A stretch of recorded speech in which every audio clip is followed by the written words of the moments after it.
ജിഷ മരിച്ചത് ഏപ്രിൽ 28-ന്. മുഖ്യമന്ത്രിയുടെ പ്രതികരണം വരുന്നത് മെയ് 3-ന്. പ്രതികരണത്തിലേക്ക്. പെരുമ്പാവൂരിലെ വിദ്യാർത്ഥിനിയുടെ ക്രൂരമായ കൊലപാതകം അത് ഏറ്റവും വേദനാജനകമായിട്ടുള്ള സംഭവമാണ്. അതിൻ്റെ കുറ്റവാളികളെ നിയമത്തിൽ കൊണ്ടുവരുന്ന കാര്യത്തിൽ, നിയമത്തിൻ്റെ മുമ്പിൽ കൊണ്ടുവരുന്ന കാര്യത്തിൽ ഒരു വീഴ്ചയും ഉണ്ടാവില്ല. IG-യുടെ നേതൃത്വത്തിലുള്ള ഉന്നത ഉദ്യോഗസ്ഥരാണ് അത് സംബന്ധിച്ച് അന്വേഷണം നേരിട്ട് നടത്തുന്നത്. ഇന്ന് രാവിലെ ആഭ്യന്തര വകുപ്പ് മന്ത്രിയായിട്ട് ഞാൻ സംസാരിച്ചിരുന്നു. അദ്ദേഹം അത് വ്യക്തിപരമായിട്ട് ആ കാര്യം, അതിൻ്റെ തുടർ നടപടികൾ മോണിറ്റർ ചെയ്യുന്നുണ്ട്. കുറ്റവാളികൾ നിയമത്തിന് മുമ്പിൽ കൊണ്ടുവരും. എന്നാലും നമ്മുടെ നാട്ടിൽ ഇങ്ങനെ ഒരു സംഭവം ഉണ്ടായി എന്നതിൽ നമുക്കൊക്കെ അങ്ങേയറ്റത്തെ വേദനയുണ്ട്. ഏതായാലും കുറ്റവാളികൾ ഒരു കാരണവശാലും രക്ഷപ്പെടില്ല.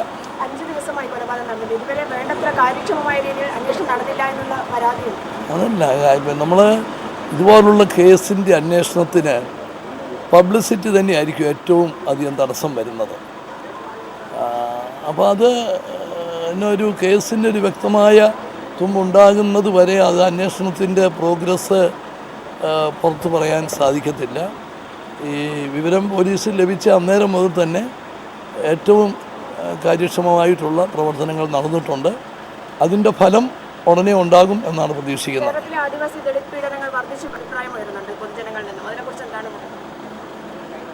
ഈ സംഭവമായിട്ട് ബന്ധപ്പെട്ടാണോ?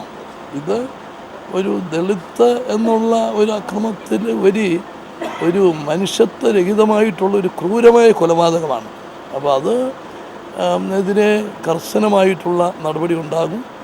ദളിത് വിഭാഗത്തിനെതിരായിട്ടുള്ള ഒരു അക്രമം കേരളം പോലൊരു സംസ്ഥാനത്ത് ഉണ്ടാകാൻ പാടില്ല.